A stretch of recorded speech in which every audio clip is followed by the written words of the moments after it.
So this car convictions is brought to you by John chapter 1 verse 5. The verse says, light shines brighter in darkness. Darkness cannot extinguish light. Darkness enhances light. I wrote this verse down a couple weeks ago. So I came across it today. And so I was thinking about a flashlight. If you were to take a flashlight outside, like on a beautiful sunny day, like today, like what purpose would the flashlight have?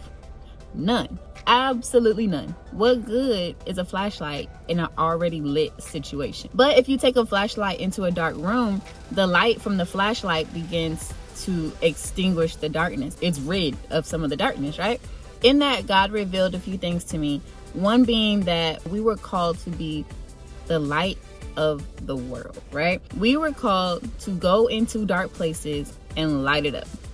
Like that's what I get from being the light of the world, right? And so as the light, we literally have no purpose without darkness. If there was no darkness, there's no purpose for us. So without trials, without pain, without doubt, without suffering, we can't do anything purposeful without darkness, without these negative things. Like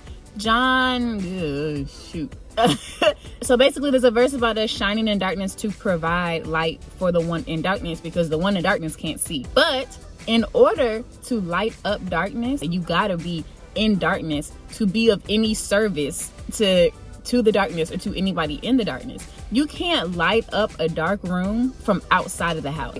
No matter how hard you shine a flashlight at a brick wall trying to light up what's inside or on the other side of that brick wall, nothing is going to happen.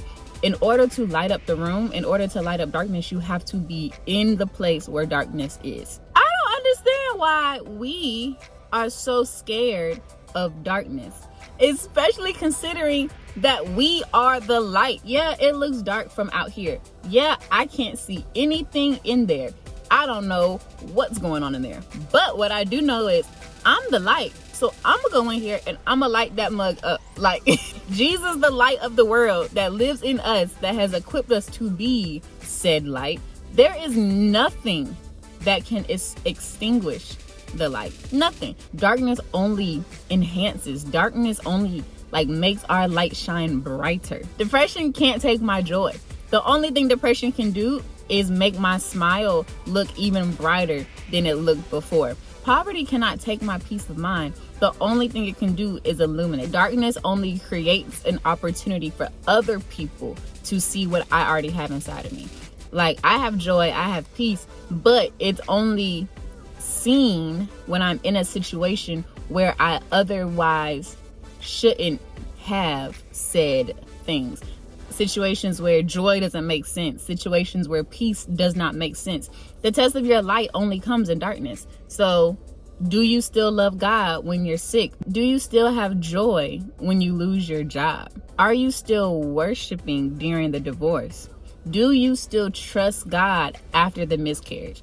These are the things where our light is tested, where you can tell the intensity of one's light, the luminosity of one's light in these situations. And as Christians, we want our walk with God to be like a Disney musical, like full of happy faces and singing inanimate objects. Nah, plot twist. When you think about it, there's a trillion verses in the Bible about comfort and Him being our comforter. When is the last time you had to comfort or console a happy person?